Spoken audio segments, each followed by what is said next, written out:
Who the heck is Pep Talks? I'm not gay, but I fantasize about Marco Rubio. Pep Talks. Pep Talks. Pep Talks. Let's eradicate the Kung Flu. I'm literally coming. Pep Talks. Pep Talks. Who the heck is Pep Talk? They want our women. They want our children. Pep Talks. Sometimes no means yes. Grab them by the Pep Talk. Grab them by the Marco Rubio. Obama is a racist. Pep Talks. I'm literally coming. I'm Pep literally coming. Pep Talks. We found weapons of mass Pep Talks. destruction. My fellow Americans, it has been confirmed today from Pep Talks that we are indeed all high on politics. All right. Hey, welcome to the little in-between show. This is kind of like, when you get a special like Christmas edition or something like that of a show that you like. Yeah, guys, so doing the test stream, it works. We're here. Look at this. Oh, all right, everything that I reset, it worked. So happy days, happy days. You know what I will not be doing anytime soon? Trying that vertical streaming BS. Oh boy, that was rough. Right on, Ryan. Nice. I like the new the right on. But yeah, you didn't study. 2 + 2 is 5. No, it's 7. Well, I'm glad that you guys are having fun with this. Here, you know what? Screw it. Let's tell everybody that we're live. Yeah, we're just gonna have a little fun here for a little bit. I know that everybody's pretty much like on a Tuesday, it's very crowded. So, like, we got people over on this space, people are modding over on this space right now. You got the Rational National also there, where, yeah, everything, I hope everything's good with Jake. Needed the day off, so, it was also kind of cool the way that they did that. You missed me. Oh, yeah, you missed me yesterday. It did suck. America. Schmerica, you are a first-time chatter, so what was your old handle since you missed me here? But no, welcome. I appreciate you popping by today. As I said, we are going to be just kind of hanging out, very crowded, eating sunflower seeds, super crowded. Yeah, I mean, it is. It is definitely a crowded space. That's why I usually do not stream before 4 o'clock my time, because that's when everybody kind of wraps up. I noticed that like Vosh's time is usually around 1, 2 my time. The Surfs, they go live pretty much right after the Majority Report, which I was toying with doing, but yeah, you know what? I just wrapped up my show over on this space, which guys go follow. But since it is syndicated programming, I do not feel like I'm necessarily stepping on anyone's toes. Like if Jake was on, I would have just popped on, said hi, popped off. Live for a surprise stream. There we go. I have nothing against Vosh, but I don't watch him. I don't know. Like, he's one of those guys that throughout the pandemic, I became a pretty big fan of, right? Honestly, I don't think I would have really thought that I could do this show without seeing somebody like him, where I was kind of like, wait a minute, this is what streaming is? Because I remember, God. So I had a roommate at that time, and my roommate was really big into watching like VTuber streams and like Ludwig. Yeah, you must say his name with a little bit of respect, okay? We do not allow you to say Ludwig with hard W. You have to say the Vig. Anyway, so yeah, he was watching that kind of stuff, and I was kind of, hey, Zombie Banana, welcome. Oh, hey, dude, I haven't seen you in a minute. Hope you're doing well. But yeah, it was weird because I got inspired because I was also, and I think I've talked about this, I was a bit shitty on streaming. Like, I had a really bad attitude about it, where I was just like, this is gonna be a fad. Like, because I had a bunch of like people that like popped on. Looks good. Hell yeah. Hell yeah. Look at who's Mr. Technical. What up, Kaz? Yeah, by the way, Kaz, if you do still want to drop by, feel free. Yeah, I kind of thought about that, so where I was like, you know what, screw it, I'll just go live. But yeah, it's looking good, so I think I can move on from test stream. But either way, I want to finish up my story real quick. So yeah, when I was looking into streaming, just in general, I was shitting on it. Like I said, you met my friend, Kat. She streams on Twitch. She is mostly a gaming streamer, not really into the politics stuff at all. But yeah, I was like, oh, what you streaming to? Like tens of people. Like I was really shitty about it. Like I admit it, and I was wrong. I was totally wrong, and it all came from this bitterness. It was like this weird bitterness that I kept from like the Joe Rogan podcast thing, where like I went and I trained to do professional broadcasting. I was trained to work on the mic, to have a producer, to do all this stuff. And you know what? It was a little bitterness from me because I was just like, what did I spend all that money on to learn? Well, the technical aspects of broadcasting, for real. And I still actually have a good attitude about that, where I don't begrudge me spending that money. I did learn how to be a professional in this, even though it sometimes doesn't show.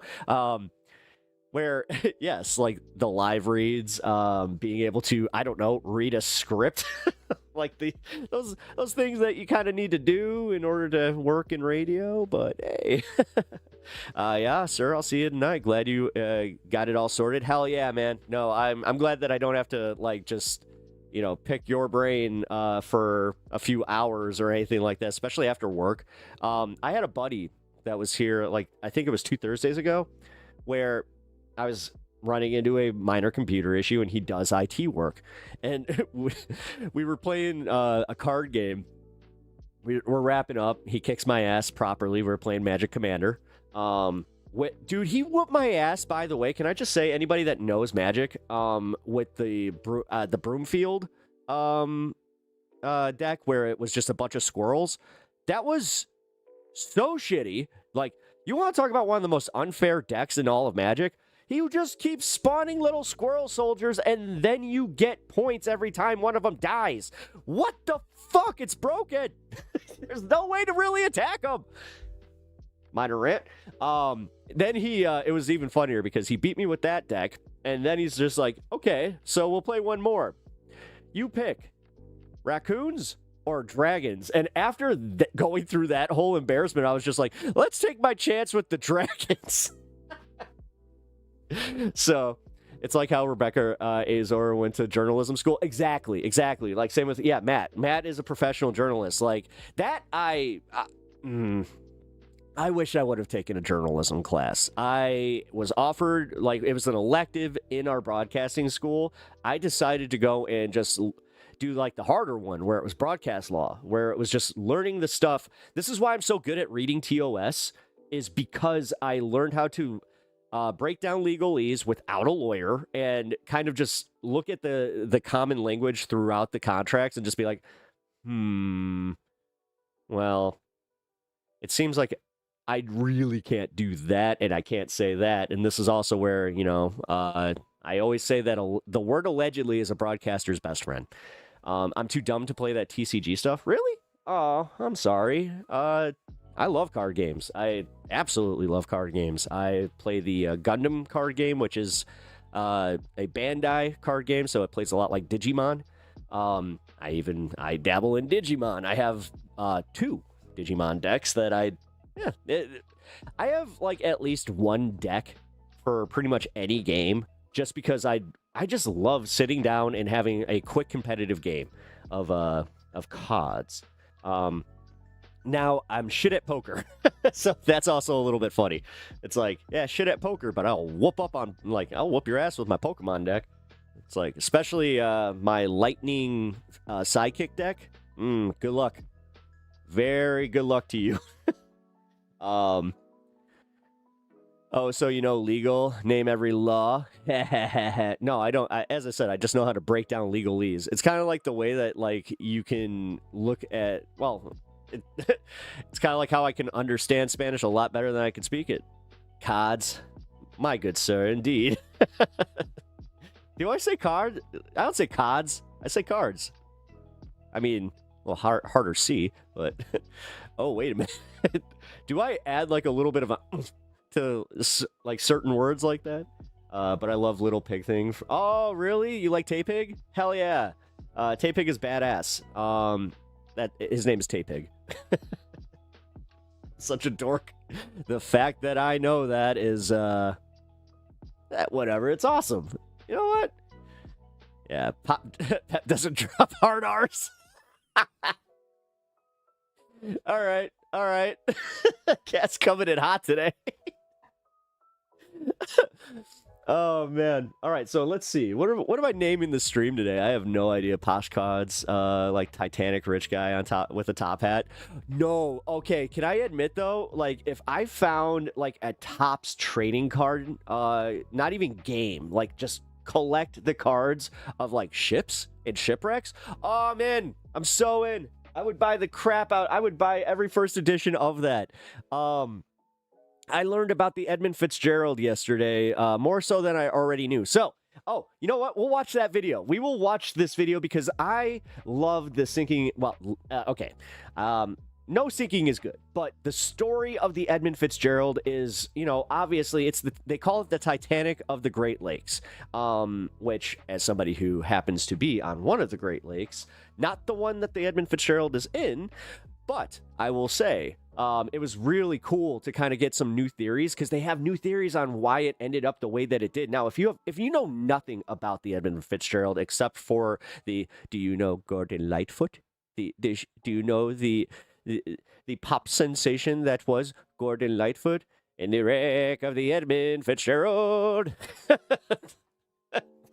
That is where it got its proper place in pop culture, which it's also weird to think that the wreck of the Edmund Fitzgerald was only like, I think 40 something years ago. I think it might have been 50, but Pep, I turned 20 last week. Is this how it feels to be old? If you start pulling that crap, I'm going to be mad at you. All right, so I also watched another fun video. We'll just probably pop that on too, about how Gen Z is fucking whack as shit for going out there and calling everybody unk and also looking awful. What the hell happened to Gen Z, dude? I saw like just, yes, it was kind of anecdotal, but for real, like their skincare routines are ruining their skin. Like, as one of those millennials, I mean, look at this. I do not look like I'm about to turn 40. I know how to have a little bit of self-confidence in that one. It's like, no, I'm going to be fair to myself. I don't think that I look a day over 30. Some people, you know, have done 28, which thank you. The most generous one that I got, though, was somebody saying that I didn't look a day over 23. Now, I'm not sure if they were just kind of cozying up to me, but that worked. So if you guys want to give me a little bit of a compliment, I'm always good with that. Kids, are you doing a kids these days rant again? Yes, I am. You know what? Prepare yourself, whippersnapper. You're about to learn something. Oop, that is my ringtone. Oh crap, I just realized that I totally called a friend right when I hopped off, and he's calling me back. Oops. Test, young. Yes, the test is working. I'm going to change this. I'm just going to keep stream going because I actually have to call it an early night tonight. Actually have Mr. Kaz dropping by later, so that's going to be fun. I'm 35, but I look 45. Really? Low 30s for sure. Thank you. See, it's this. I got this little, this started going. I hate the fact that it's not like I'm not getting the equal gray on one side. I'm getting one side, which, you know what this is from? I'll even admit this. Do not pick your beards, folks.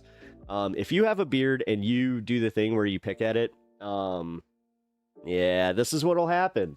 my wife warned me about that because she was talking about how like the collagen like gets stressed out. So even if you're not like fully picking the hairs out or anything, you are stressing the hair. And yes, it will eventually turn into this salt and pepper. Yes. Trying to keep that pepper though. That's for sure. God, the fact that my beard is the first thing that's going though, I was like, oh man, I don't want to be like, cause my dad, he didn't really gray. My dad, like, he had cancer, so he's kind of one of those dudes where we don't know how his hair would really look, if the cancer didn't happen, but he's got, thinner hair, which I do not have that. I have showed pictures of my mom, and it was funny. Jake was the one, he was legit making a joke, like, where he's like, yeah, you definitely got that from your mom's side. That I show him a picture. He's like, oh, fuck, you did. It's like, your hair looks almost exactly the same as hers. It's like, I know.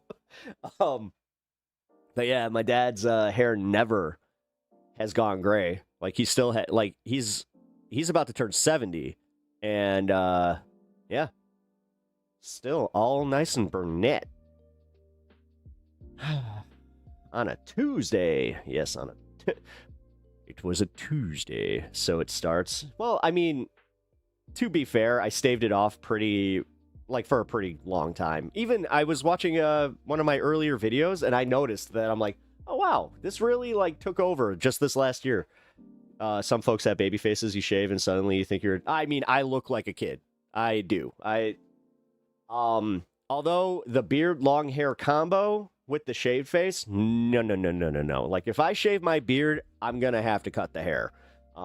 Which I also do not plan on shaving the beard. I did that for a cosplay. I went to C2E2, which is the comics and entertainment convention in Chicago, as Eddie from Stranger Things, and I committed, and it was a mistake. It was a big mistake too. Oh my God. You know what really sucks is that was a year where I gained a lot of, like, not a lot of weight, but for me, like, I kind of fluctuate between like 160 like to 180. I was definitely like pushing that 190. My face was definitely a little bit puffier than I was used to, and that sucked. It sucked. One of these days, if I meet you know what, I'll set up a donation goal, and if you guys hit that goal, I will show you guys the picture of Beardless Pep. Recent Beardless Pep. I'm not proud of it. I'm really not proud of it. It's actually like some of my most embarrassing like photos, as far as like, I don't like seeing me without a beard. It freaked me the fuck out. And it took a while too. It took a while to get all this back. Like, I shaved it for Halloween, so it was like 2 days before Halloween. And then we did the con, I think in December. And then, yeah, it took at least 2 to 3 months to come back. That sucked. Gray hair coming for me next. Now I'm that old. Well, I mean, you're 20. You're 20. See, I was going on this tirade because a video that I watched pointed out how Gen Z is aging faster than us. And, like, the fact that there is this wide thing of millennials just looking pretty good, it's because we legitimately had the sunscreen. We were the sunscreen generation, where our parents were all about that copper tone, making sure that my mom was very, very big into, like, because she would always talk about how we have English pale skin, so you burn easily, which I do. And when I burn, it gets real bad. Like, I ended up in the hospital once with a sunburn. So I do have to be very careful. I have that fair skin. So yeah, I wear a lot of sunscreen and I moisturize a lot. And you know what? You guys can make fun of the moisturizing crowd all you want, but once you're about to edge 40 and you still look good, then maybe, just maybe, you'll kind of go, oh, maybe there was something to that. So if you're Gen Z and you are starting to kind of already feel that, lotion is your best friend. Okay? And also, I need to acknowledge, this is probably one of the definitely more cosmetic sides of me. So we need to establish this, especially my dudes in the audience here. Hand lotion is not face lotion, okay? Okay? There's no all-purpose. You need to buy yourself a good face cream, and if you're, hitting that age around 35, don't be afraid to get some anti-wrinkle cream. Like I add just a little bit to the sides right here, just so I don't get those laugh lines. You know what? And yeah, let your vanity take over, and also make sure that you just have a good routine and hair. I think that a big part of it is the fact that like we do that one formula fits all thing, like with the Irish Spring or whatever the fuck you use. That's what I used to use, and then I got yelled at by my wife for that, where she was like, "Are you using this for like everything?" I'm like, "Yeah." She's just like, "No." He was mortified. And it's not just like go get yourself some Pantene. Like fuck Pantene. Yeah, you guys got to get some of your, you guys, like, spend the little bit extra when it goes into the hair care department. I am anti-lotion. I don't like the feeling. What? How about cocoa butter? Really? Oh, no. You guys got to get over that. You have to get over that. Otherwise, you guys are you're going to look like prunes by the time you hit 30. You guys are going to age like the generation before me, where, like, my dad looked like he was damn near 50 by the time he was in his 30s, which is wild to me. I just found a picture of my old man where I showed it to him. He was like, I was 19 there. I'm like, does it bother you that we look exactly the same? Like, the beard, the hair, all of it? Like, does that bother you at all? He just went, no. It just means I have good genes. I'm like, this is not you. This is upkeep, goddammit. Bold of you to assume you will hit 30. You will hit 30. You will have a good life. Listen, you, being the age you are just coming into your life. Now, I understand that your situation is a little different than most. But Ryan, you got a good head on your shoulders. Like, you are a genuinely good person. I can tell you right now. Nah, man. You'll find it. You'll find the self-respect. The chat applies the lotion. The chat applies the lotion or it gets the hose again. Wait, I actually think I could do Buffalo Bill. Let's see. The chat puts the lotion on its skin or it gets the hose again. Dry ass skin is so nasty. Please moisturize. That's what I'm telling you guys. No, for real. I told the story here where I was working at Radio Shack with one of my coworkers. You know what? Fuck it. Shout out Anwar. He was a badass dude. We had a lot of fun on our shifts, but he had this giant, and dude, it was like an unreasonably big bottle of a vino behind the counter, like to the point where we couldn't fit it in any of like the little places that we just had for our like personal stuff. So like he had to put it right where the batteries were. So it was definitely noticeable. Yeah, he was the one that like he kept coming up to me and doing this, and I was just like, man, what are you doing? And that's when I learned about the whole, like, he kept saying, motherfucker, you're ashy. I was just like, what? He's like, ashy. And then he just does it. And he's like, you see all that ash? Ashy. He's like, why do you think black don't crack? And I was like, oh. Learned it at way, way too late an age, too. Somebody already made fun of me for it in chat. So go ahead. It's like, I think the exact comment was like, man who grew up in diverse area learned to moisturize late in life. Oh, it was Sean. I remember exactly who said that. Yeah, but that was some of the best advice, I have to say. The only thing stopping me at 17 was my little bro being a kid. In 5 years, he's 18. Oh, damn. I use oil of Olay. Yeah, there's nothing wrong with that. I use a oil of Olay, like, I hate to call it cream, but it is a cream. Like, fuck it. Cream of Olay. Wait a minute. Wait a minute. I just realized that there's a content creator. Ooh. All right. Well, we're going to move on. I will just say this. I'm dead serious about the moisturizing thing, folks. Moisturizing can also make you more slippery. You can slip away from someone trying to grab you. Yes. Listen, can we not give anybody here afraid of lotion? Like, they already don't like the feel of it. We don't want to give them the idea that you put lotion on and then you're just slippery all the time. It's so fair for my dry skin, but my face looks like the craters of the moon. That's what I'm telling you. No, you need to...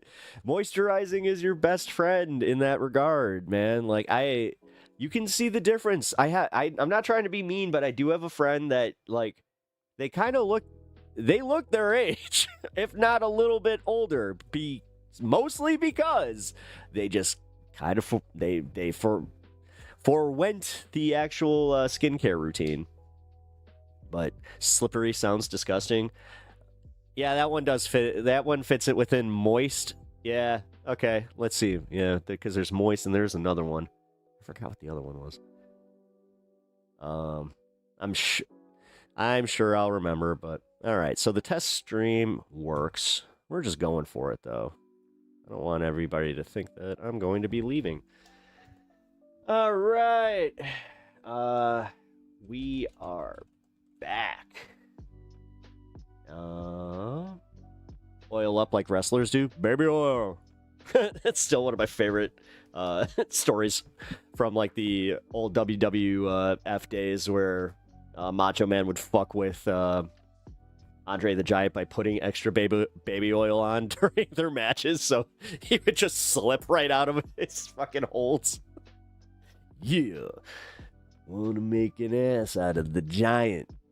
Just know how to do it, yeah. Johnson & Johnson coming in clutch, yeah.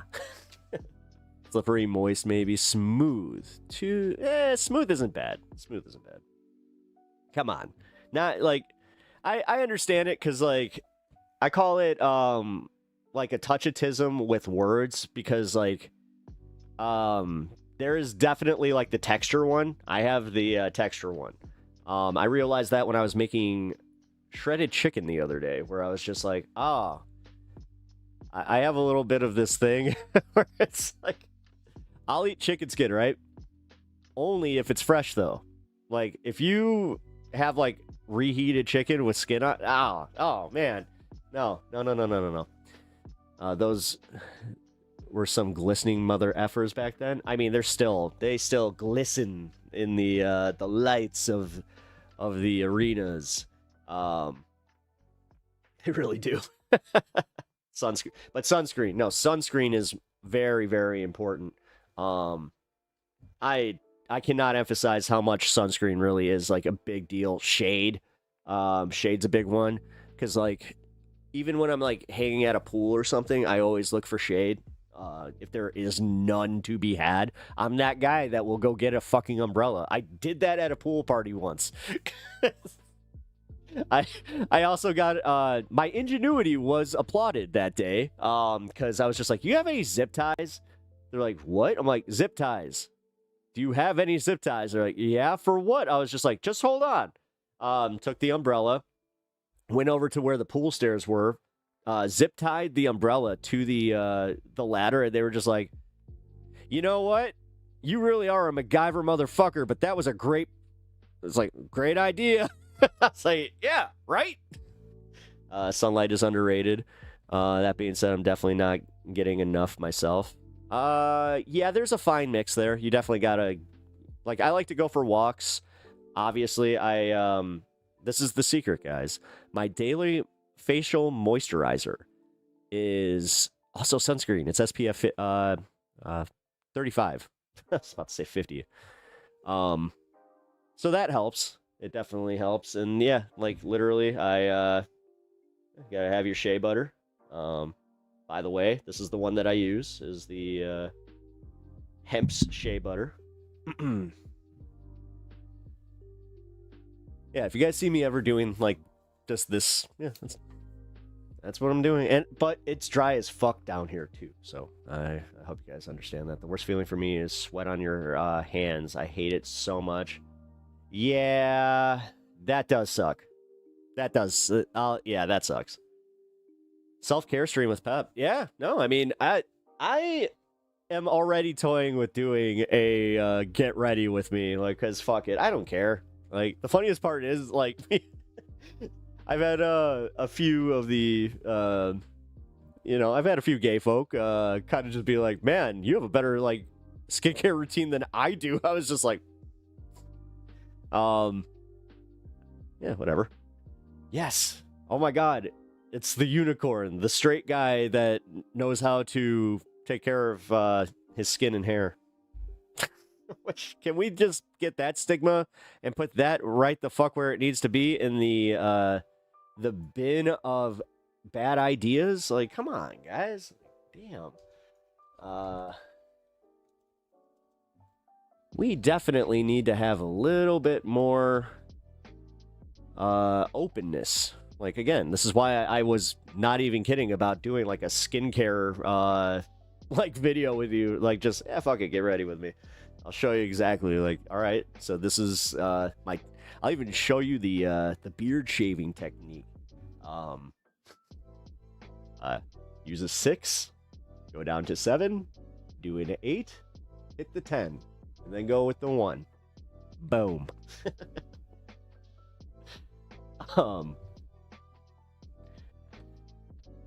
Just realized how this is actually not the. I thought this would be more embarrassing. It's not. It's perfectly fine. Pep is what closed-minded people would have referred to as metro. Yeah. Nah. Yeah. They would have called me, oh, you metrosexual. It's just like, okay.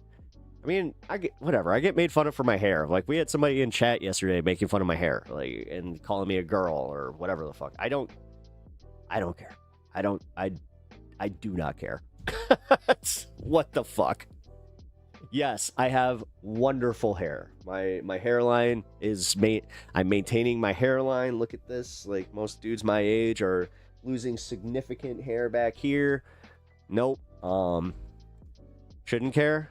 The thing is, the only times that I've even thought about it was the fact that, like, when somebody would kind of bring it up, or he's balding and jealous. Yeah. Yes, like, that's how I usually look at people that come at me for that kind of stuff. You don't dress like a metrosexual, though? No, I dress like a fucking, I don't even know. I am a schlub. Actually, today, I'm in full schlub mode. Check this shit out. Jammies! You look younger than my parents did at your age by a long shot. See, that's my point. Like, I looked at my parents and, like, yes, they look great. Well, okay. My mom, she looked great for her age. When she passed, if I have to be fair, looked like she was in her early 60s and she was in her early 70s. My dad is the perfect case of, he looked old in his late 40s and through his, like, 60s. But now that he's at that point in his 60s, it's like, oh, you actually, like, now somehow you look like you're in your 50s. I don't know how that works, but this is my fashion style, comfy. Yeah, no, I like to be comfortable. You guys know, like, I've talked about my merch, and this is, like, why my merch is going to be, like, so cozy again. We're so close. We're putting the final touches on a few of the designs, and then we're going to be debuting those. I'm really, really excited. Again, shout out Rectangles for all the hard work on her end. She has gone above and beyond. Flip-flops, the whole shebang. Hey, what's wrong with some flip-flops? At least my wife, this is one of my favorite ones. So I wore my flip-flops out. Like, there's a hole where the toe was, and yes, I stepped on, like, something, but I kept wearing them. So my wife was mad that she's just like, okay, you've got to do, if you're going to wear sandals everywhere, can you at least, like, get a pair of Birkenstocks or something like that? Yeah, I didn't even do that. I found a cheap pair of sandals that kind of look like Birkenstocks from like Target, and I was just like, how about those? I've been wearing, like, I think that if you guys have ever seen my video where I'm walking around, like, I'm not sure if you guys have actually ever seen like the shoes I wear, but yeah, I wear a pair of skater shoes that I've had for damn near 20 years. They're still the color that they're supposed to be. You know, they're a little worn out. I got nice pairs of shoes, by the way. I got 2 pairs of Jordans, like any self-respecting Chicagoan should. I only wear those out in very nice occasions. Those are my nice shoes. I also have a nice pair of jeans, which I'm not even kidding. I do. Like, I have a dark denim where it's just like, yeah, I'll put those on with my nice shoes.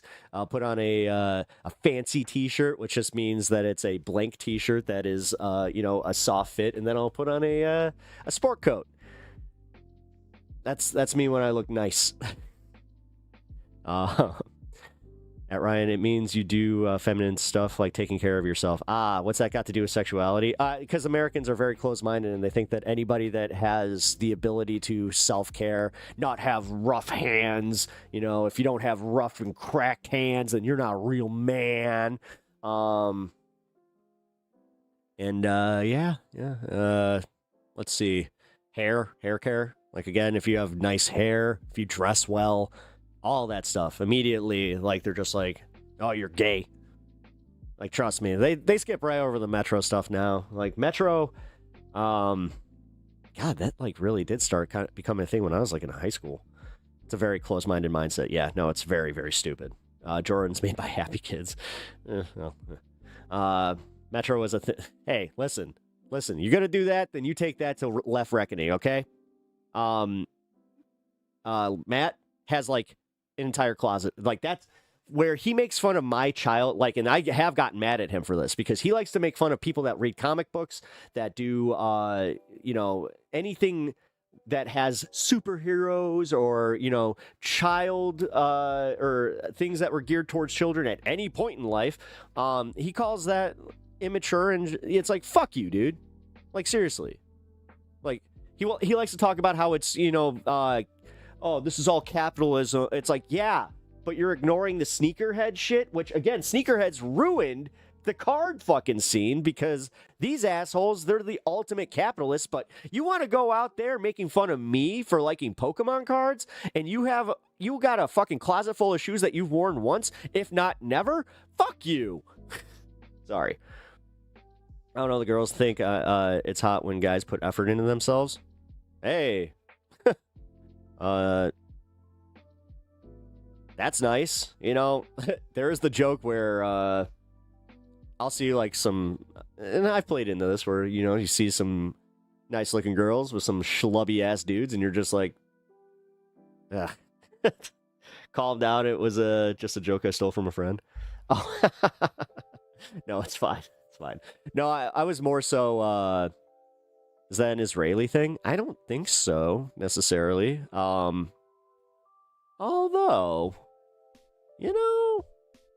okay, I don't want to be mean. I really don't want to be mean, but, there was this British girl who, like, God, I had to be, like, 16. Yeah, 16 or 17. Before I met my wife. So, I was really interested in courting her. I thought she had, like, a cute accent and everything, but Jesus, dude. I don't know what it was, and I talked to a friend about it, and he was like, yeah, it's not just a thing. It's not just a rumor that British people have bad teeth. It's like, no, they kind of do. Like, her teeth looked fine. She had kind of like that little gap, which, I thought was kind of cute. But goddamn, she had halitosis, like straight up halitosis, and nothing will knock you out of an attraction faster than smelling someone's breath. Like, when you're, like, coming, like, close to do we were like about to kiss or nothing, but it was like we were flirting, and it was she did one of those ha with, like, the hard, and I was just like, oh my God. Immediately, I was just like, oh, okay. No longer interested. Go see a dentist, please. That's beyond Tic Tac. It's like, yo, you either have food in there that's been in there for a long time, or, yeah, you have a condition. Son, you have a condition. That's one of my favorite lines from the Avengers, where the dude finds the unhulked out Mark Ruffalo. What the fuck, bad breath? Yeah, I'm telling you, man. I'm telling you. And she was good looking. Like, she was definitely up there, and yeah, nothing like it totally shifted my entire perception of her, where I was just like, whoa, I saw her differently. And I hate to say it, because, like, again, her being British, it did kind of play into that, like, is this a thing? Is this a thing? Because I also heard the thing, like, I'm not sure if this is a thing, but I heard that, like, Polish girls can, like, they have this, I'm not sure if it's, like, the perfume that they're using, but my one buddy used to make a constant joke about how he's just like, yeah, you know, Polish girls are hot, but they smell like Play-Doh. I was like, what? And then sure as shit, I went to this girl's house, found out, and, you know, she was second generation Polish, so she didn't really have the accent, but man, they were right. The whole house smelled like Play-Doh. I was like, what the fuck is up with that? Yeah, I thought that was pretty funny.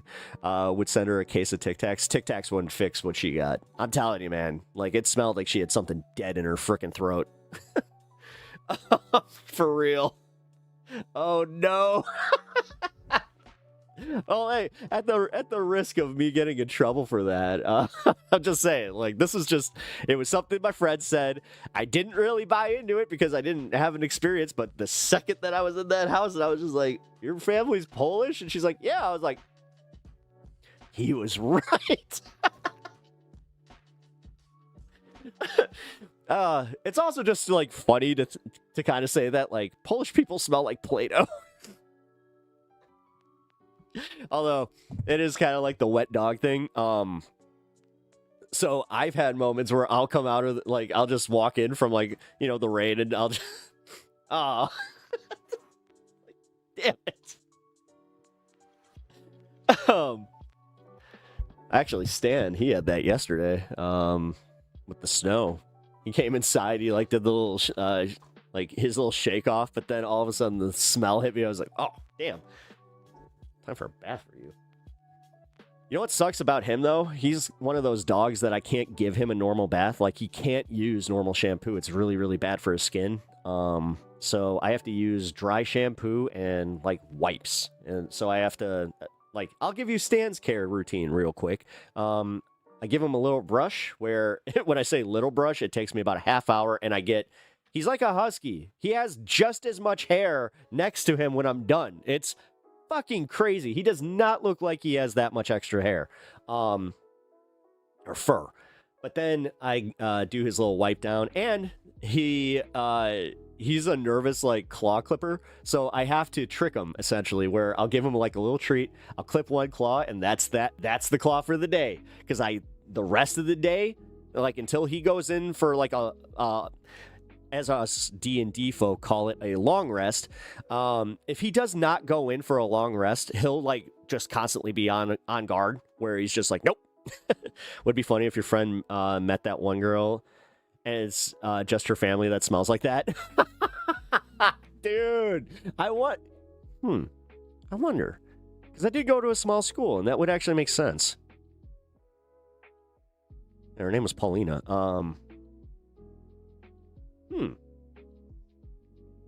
You know what? I haven't thought of it that way, and you actually kind of stumped me with that, because that could very well be. So is this not a thing? You're telling me that this is not a thing? I played D&D when I was younger. I always won. I was always the dungeon master. Well, why? I mean, if you're good at telling stories, but I'll be honest, like, I like DMing's fun, but I like to just play. I love creating characters. I love being able to just have fun in these totally fantastical realms. We're actually playing one right now called Daggerheart.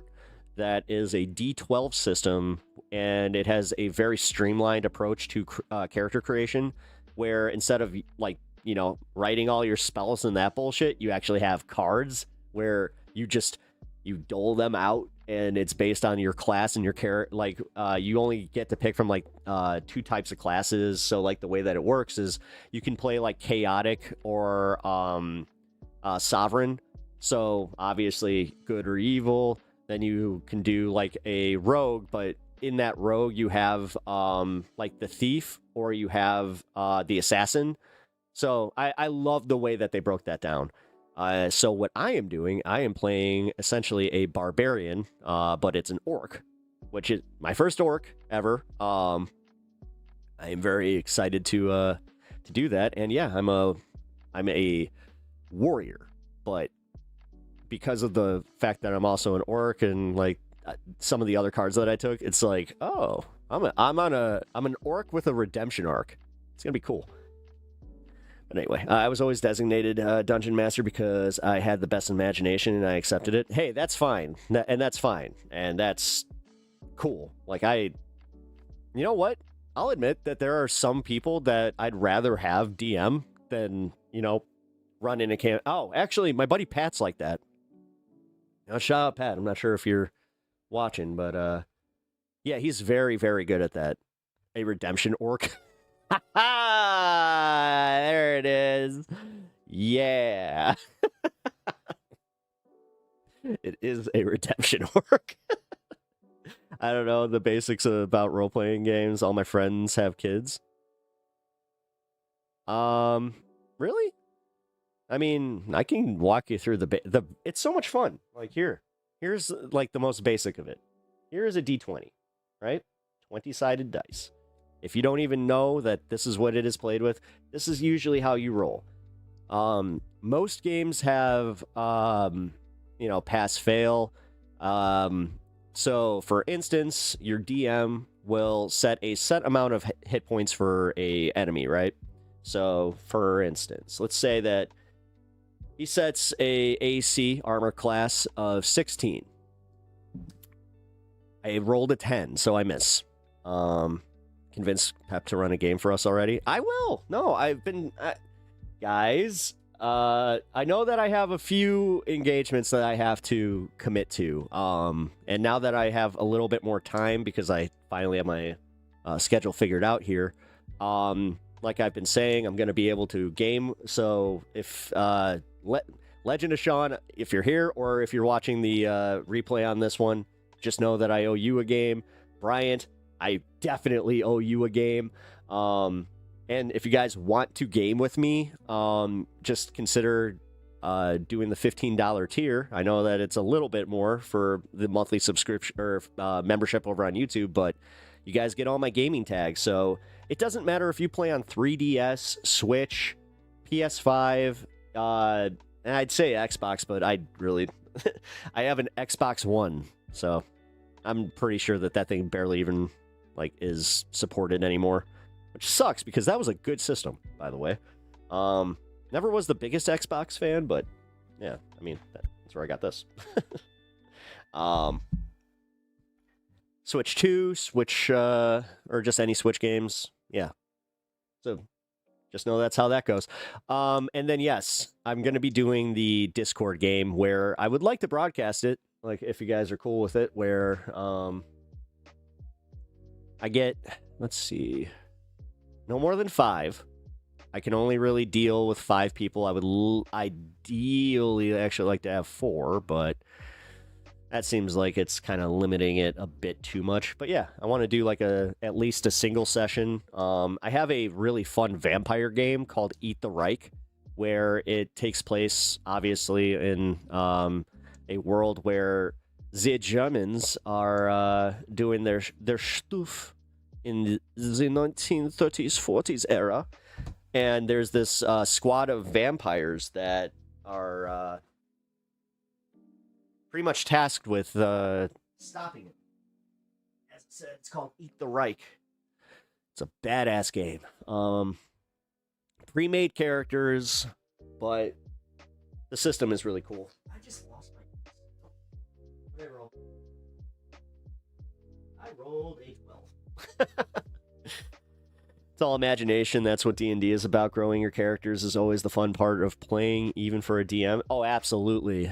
So we did the Journey Through the Underdark, and we completed it. It was a 2.5-year campaign, and it was so awesome. We started at level one, which that was really, really cool.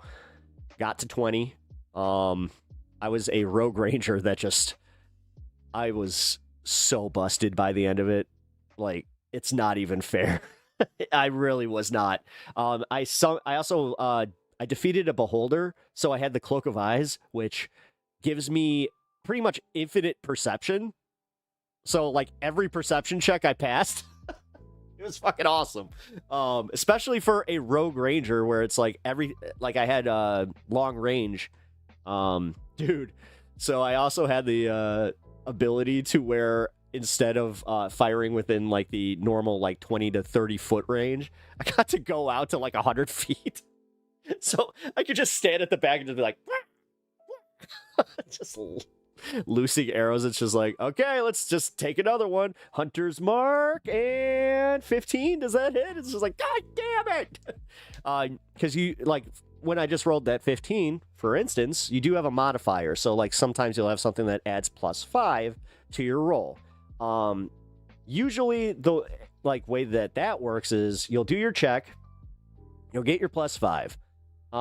Then you have another modifier that can add to damage. So usually when you roll for damage, it's based on the weapon. So it's like D6 is for like a smaller weapon, which a D6 is obviously your normal dice, or you do like a D12. No weapons that I know of actually use a D20. So that's kind of nice. But yeah, like for instance, my bow, I had to roll 2 D10s, which again, busted. So technically it was rolling a D20. But I had enough 30s, 40s Germany style people for the past 2 years. Well, that's why I'm gonna just say this is it is kind of nice to go back to like games where it's like, yeah, let's fuck up some Nazis. Like, who wants to go and drain, well, okay, I should be careful with this because I'm talking about a game, but somebody could use that out of context. I made a weapon called One Bad Sword. This sword did everything: shoot, repel, turn you invisible. That's badass. How hard was it to attune to it? Because now that's the bitch of it, is if like anytime that you find like a legendary weapon, I had a game where I tried to attune to one of the legendary weapons that I got. Never happened. Every single time I rolled for it, I failed. So that sucked. But yeah, I'll totally, I'm down to run a game. Ooh, let's not do that. I just put my dice down and it was on a 1. Nuh-uh. No, I love, this is why I love like doing that kind of stuff. This is why I love Magic the Gathering. Like, there's nothing better than just taking an hour out of my day, or just maybe 2. This is what I do on Thursdays, by the way. Like, this is what I always did. I used to go to a comic and card store that is now closed, unfortunately. Rest in peace. Rest in peace. Rest in peace to the store. It sucks. That was my third space. I went there every Thursday. Then I would hang out, game. That's also why I would game and then come and stream at 8 o'clock. But now I have inherited the gaming crew. So now they just come over on Thursdays, and that's also why I haven't been making stream, is because we're not locked into the time of the store closing. We have been going a little bit later. So, but yeah, no, just know that I'm getting my outlet is there. I've definitely been able to, maintain my like levels of doing this, and having my little bits of fun there, maybe playing a video game here. For anybody that has been like kind of telling me to focus on my mental health and try not to get too bogged down from like the depression of the stuff going on in my life. Yeah. Let's call the campaign Toten Doshif. I cannot. Tote Dosh Donnershifire Donnershifire Kapitan Kapitan Donnershifire Kapitan. What's that mean? I ran a baby D&D style adventure to the group of kids I mentored as a hiking guide one rainy day. One of them microwaved a fork. The microwave exploded, so the radioactive survivor sword was born. Okay, actually, one of my favorite things that I did during it was technically within Vampire the Masquerade, but it was werewolf. My buddy, he was so focused on making sure that this one-off campaign, he's like, yeah, you guys are going to be going into this building. And you guys are going to be fighting this giant horde of vampires. I was just like, hey, is there a basement? He's like, what? I'm like, is there a basement? He's just like, yes. I'm like, is there a boiler room? He's just like, yes. And I was just like, okay. I just let the gas off, rolled a success because I was my character was a cigarette smoker, so I did the cool thing where I turned the gas on, flicked the cigarette, blew up the building. I ended the game. And he just looks at me, he's like, you son of a bitch. He's like, the entire thing. He's like, I had this all planned. I'm like, well, I mean, did anybody survive? Is there any, like, big baddie that survived? He's like, no! You blew up the building! Yeah, I'm not allowed to do that anymore, because I tried to do that in our Eat the Reich game, and he was just like, I see where you're going with this. It's just like, what? I can't be practical in the way that I want to approach this? He's just like, no! It's like, I'm not letting you end another game unceremoniously just because you found the fucking gas leak. It's just like, oh, come on, man. What's the point of having enhanced smell if I can't be like, I smell rotten eggs. Hold on. He rolled a 1 for the microwave, so it exploded with massive damage, but rolled 20 for surviving it. The sword was OP. They went crazy for it.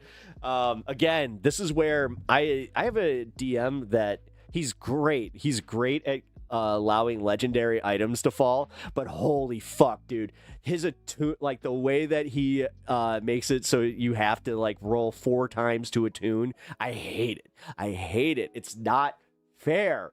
I haven't been able to attune to anything cool except for that Cloak of Eyes, which thank God for that. A good DM could improve with your antics in mind, in my opinion. He's not the best DM. I have to admit that he's out of our like gaming group. He's probably the worst. I'm not trying to be mean. It's just true. Yeah, a good DM would just adjust. That's the thing. Like he likes to put in all this like, you know, work into building it, and if it doesn't go the way that he wants, then it's just, oh, okay, that's all. And that's why I'm saying not the best DM. I have 2 very, very good DMs. Like one of my buddies, he's cinematic in the way that he describes things. It's perfect. And then I have another one that I love the way he does our combat.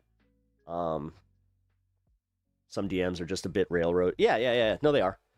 I have one DM that I straight up yelled at, where I was just like, are you playing for you or are you playing for us? Because right now, I feel like you're just doing this for you. And I did not like that. Because, yeah, you have to make it fun for everybody. The hell? Hold on. I think someone's at my door. Give me one sec.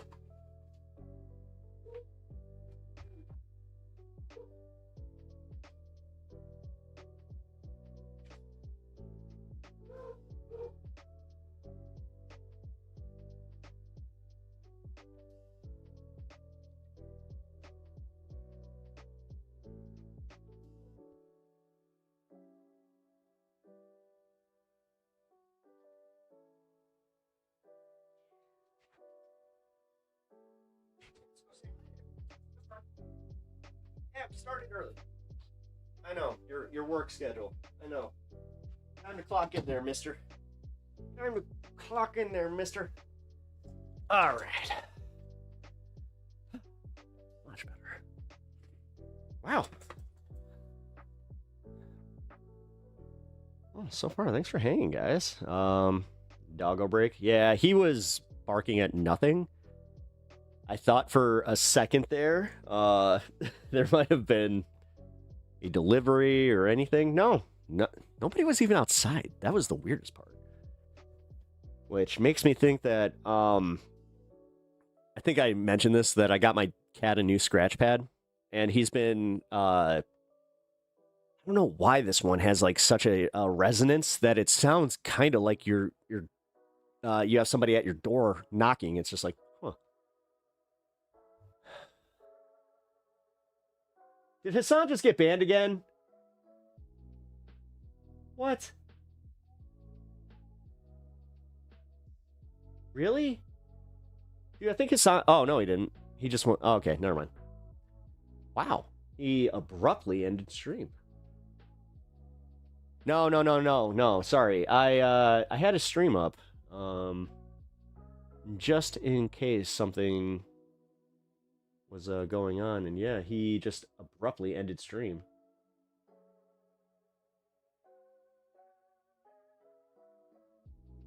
Oh, he said jet lag? Oh, okay. That makes sense. I also had a character for that adventure, so I could pitch in if they struggled too much, rolled a 1 immediately, and they all collectively chose to leave me to die. Ryan, we had a gelatinous cube named Globby, who we had, it says Hassan has zero view. Okay, yeah, what happened there, guys? My dog is also weird, normal dog behavior. Yeah. I mean, he's such a good boy, but he is also a little bit of a wackadoo. Yeah, no, I know. Okay, so am I not wrong? Did he get banned? Because, yeah, it's saying he literally has 0 viewers, and it's saying that,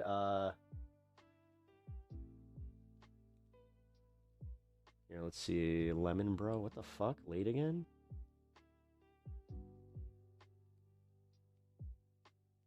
But he wasn't late. He was live. What the fuck is going on here? I wonder if he's having... Oh, I wonder if there's a issue with the streaming stuff. Oh, it's jumping up now? Okay. Mine still reads 0. And mine also says not live. Whatever. I need to retitle the stream. Let's see. What are we covering today?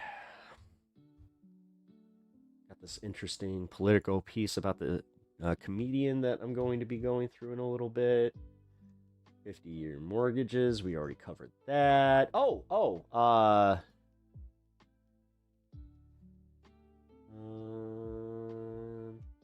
U.S.-backed PSYOP.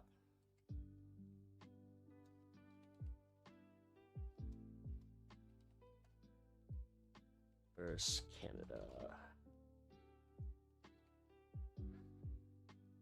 And then, what else? Gen Z aging like milk. Perfect.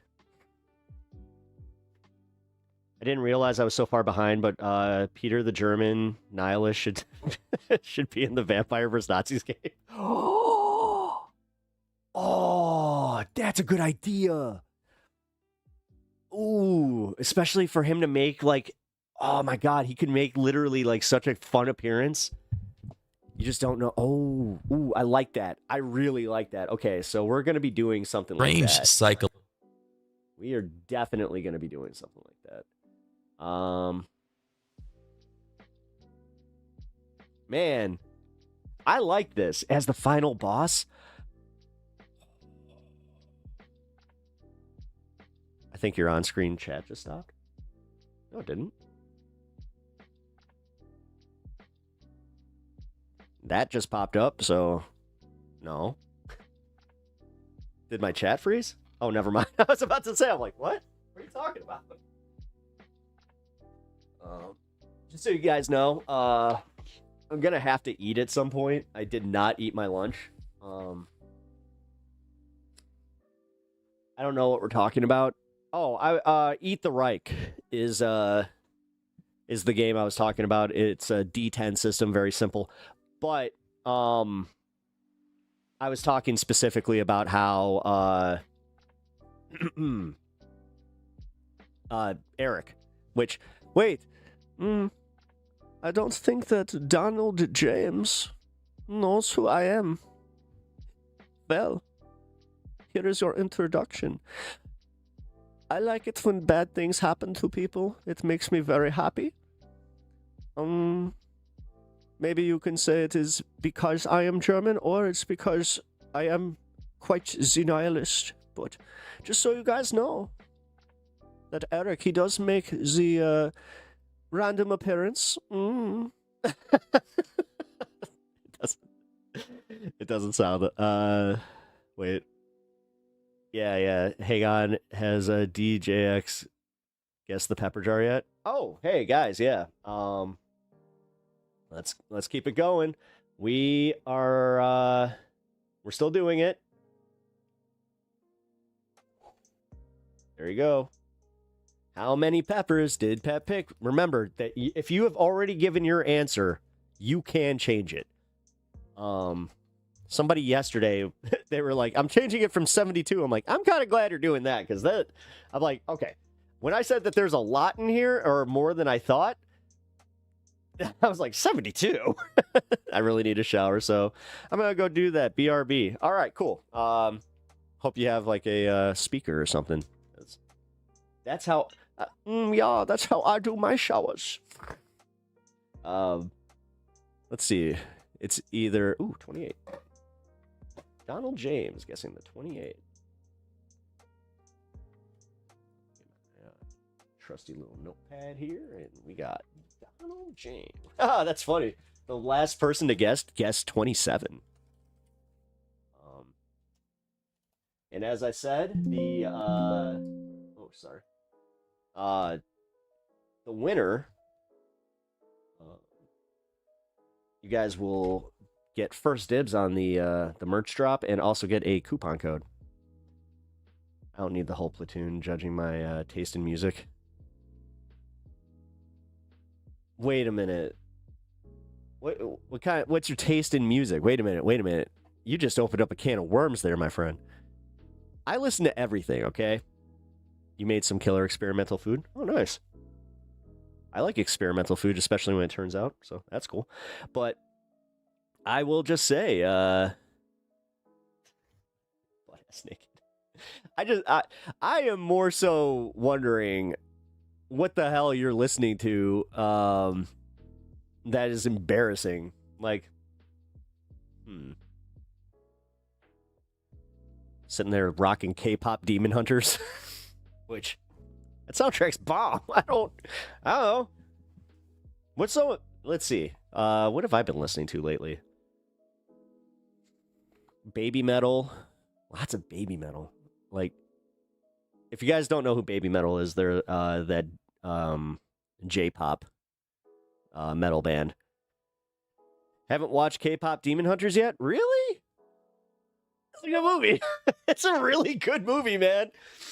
I watched it with my wife on just like on a random day, and I had heard that it was, it was pretty good. Like a bunch of like the anime people that I respect, they were just talking about how great of a movie it was, and yeah, after we were done watching it, I just looked at my wife. I was like, that had no business being as good as it was. Holy shit. Then I realized who was on the creative team. It was essentially the entire animation department that did Into the Spider-Verse, which, how in the fuck did they think that was going to fail, though? Man, that is still so crazy to me. Like, they had no faith in that. Same with Frankenstein. I watched the new Frankenstein on Netflix this weekend, and holy shit, that movie was great. I really, really suggest watching it if you're into Frankenstein, or just in general, just good storytelling. It is very well put together. Even if you don't know the story of Frankenstein, I highly recommend it.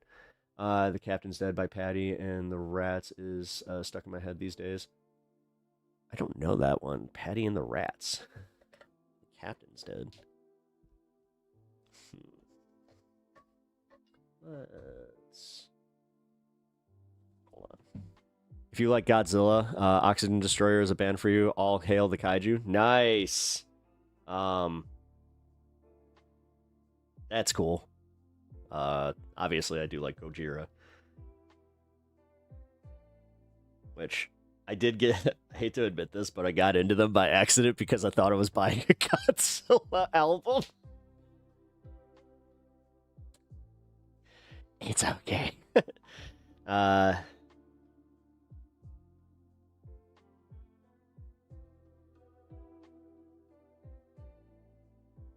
No, but I want to hear it.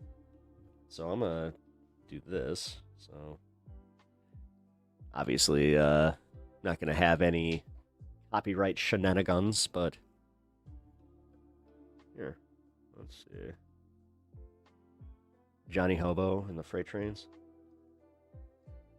Oh, hey, I already like it. It's like some Dropkick Murphys.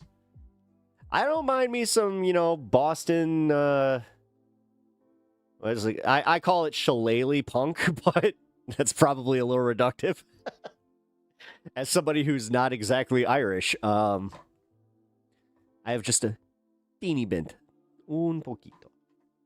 I think an Irish dude, and one of my British relatives hooked up, but that's about all I... From The Departed. Oh. Not a bad movie. Honestly. Before Martin Scorsese completely lost it. Dude, that last movie with Pacino and De Niro was ass. Hungarian guys? Oh, who are they? Oh my god.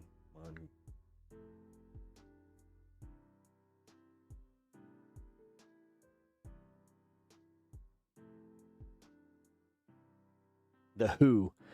The HU. UVUVU. Yeah, definitely check out The Who. And I'm not talking about, the American The Who. There you go. They are a Mongolian, they do traditional Mongolian vocal, throat singing, but they play it with metal. Yeah. Yeah. Hey, glad to see you guys. Hey, cool. Glad to see you. Candid Lithograph. Welcome to the show. Yeah, I was on stream last night, but I ran into a technical difficulty after I did my vertical stream. It sounds epic. It's so good. No, I'm telling you, I listened to it to get amped up for stuff. It's actually part of my old hockey playlist. Although, can I admit that this is embarrassing to admit, but I had a song that I had to listen to before every game. I think that I can play just the very beginning of it, because I think you'll know it.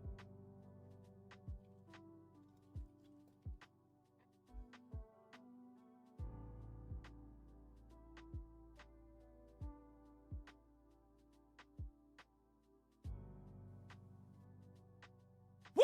Bring them out, bring them out, bring them out, bring them out. Dude, that song was the best to get you pumped for a fucking hockey game.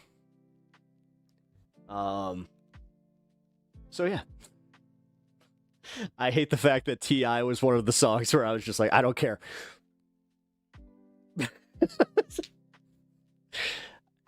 I was always ready, though.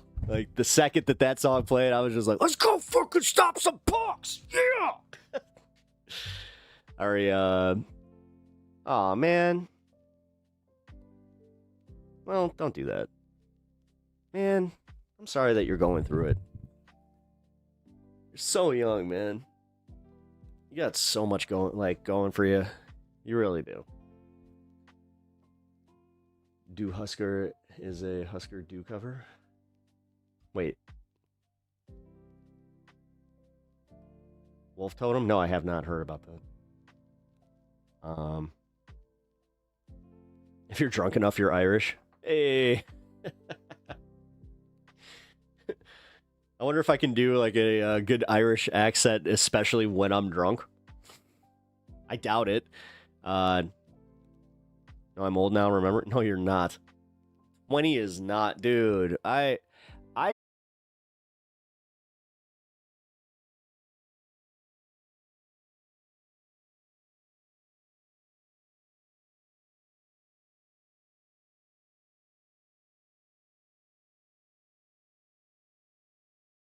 certain age, and I know it comes across as condescending sometimes, but uh-oh.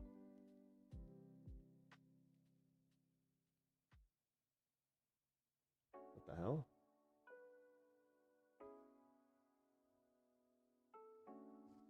Uh-oh.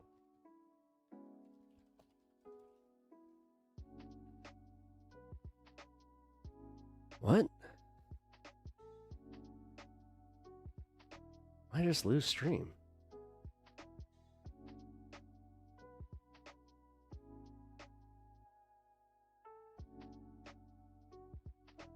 What the hell?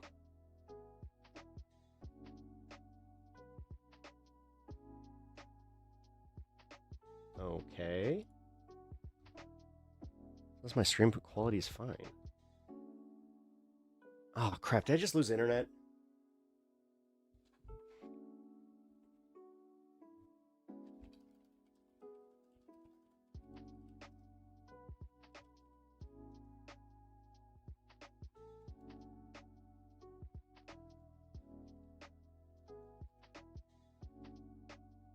Yeah, sorry guys. I'm hoping that this won't skip up my stream anymore, but sorry, my internet is having a major issue. Very worst case, I'll can this stream. And then go to the next one. Although it looks like it might be fixing itself. I know that I'm skipping still over on YouTube, so give me 1 second. Oh, jeez, yeah, my internet is out. Working now? Cool. Man, that is another one I'm going to have to go and call my internet provider for, because I know what they're going to tell me. God damn it. Yeah, shit.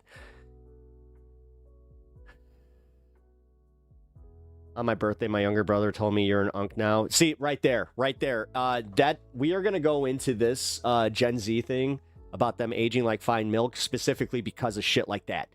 I cannot stand seeing anybody under the age of even 30 going and fucking just like being like, yeah, someone called me an unk. It's like, what? Like, I'm an unk. Like, I am damn near 40. I get it. I'm an unk of the internet. Fine with it. I'm a real life uncle. I'm very happy with my position in that. So no, seeing people that are that young doing that shit, fuck that. I'm not here for that. All right, everybody do an age check and I'll participate. 50. Oh, nice.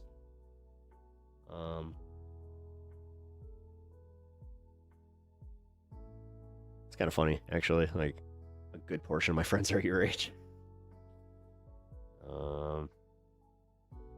31. Oh, you're still a kid. I still look at, like, you in your early 30s as, like, being a kid. For real. Like, then again, maybe that's part of the problem I'm having, because, yes, I do have, like, a little bit of the, somebody tried to call me a Disney adult. I was just like, I'm not, but I would definitely go to Disney and get a pair of ears and have a little bit more fun than, you know, your average person, so son of a bitch. You called me a fossil.